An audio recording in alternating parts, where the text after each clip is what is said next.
Après la 7e édition du Salon de l'architecture et du bâtiment organisé en 2019 qui aura tenu toutes ses promesses, Archibat revient avec de nouvelles opportunités et innovations. Ce qui est innovant, c'est la réponse, c'est la résilience. Parce que nous sommes quand même en pleine crise sanitaire et malgré cela, nous avons décidé de faire Archibat parce qu'il faut continuer des activités. C'est précisément une opportunité pour les acteurs du cadre bâti d'offrir des solutions parce que les gens n'ont pas arrêté de construire, de faire la promotion de leurs bâtiments, etc.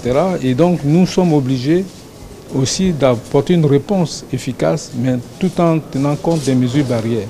Donc le salon est une réponse aussi à la crise sanitaire.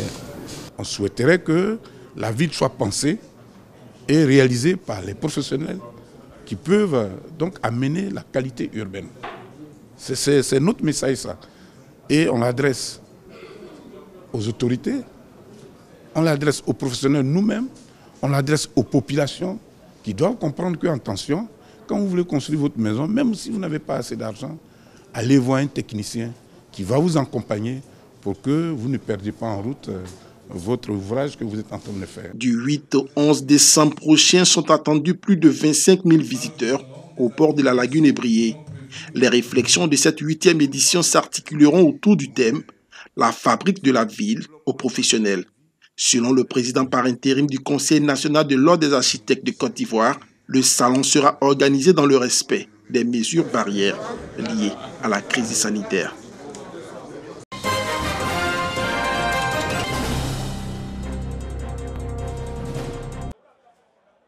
L'avenir de l'école franco-arabe en Côte d'Ivoire, thème de la conférence prononcée à l'occasion de la fête de fin d'année de l'école confessionnelle musulmane d'Aradis de Bouaké. Un thème pour saluer les efforts consentis par le gouvernement de Côte d'Ivoire pour une meilleure formation des enfants qui fréquentent ces écoles.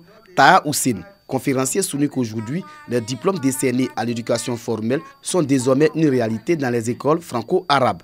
Invité spécial de ces festivités, le prédicateur Mamadou Samkadé, le guide religieux, encourage les apprenants à prendre leurs études à bras le corps. Les responsables de l'école se félicitent des résultats obtenus cette année scolaire. Résultats scolaires en hausse ces dernières années. On doit prendre le courage et travailler toujours pour pouvoir atteindre des niveaux que pensent nos parents.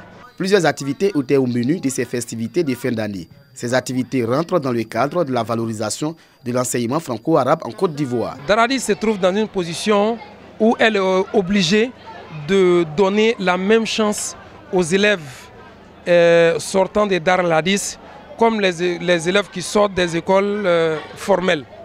Voilà pourquoi on a deux types d'enseignement à Dar el-Hadith aujourd'hui. On a l'enseignement formel enseigné dans les autres établissements. L'école d'Aradis de Bouaké a ouvert ses portes en 1960. L'établissement compte à ce jour 3500 apprenants. L'école présente des candidats au CEP, BPC et au bac.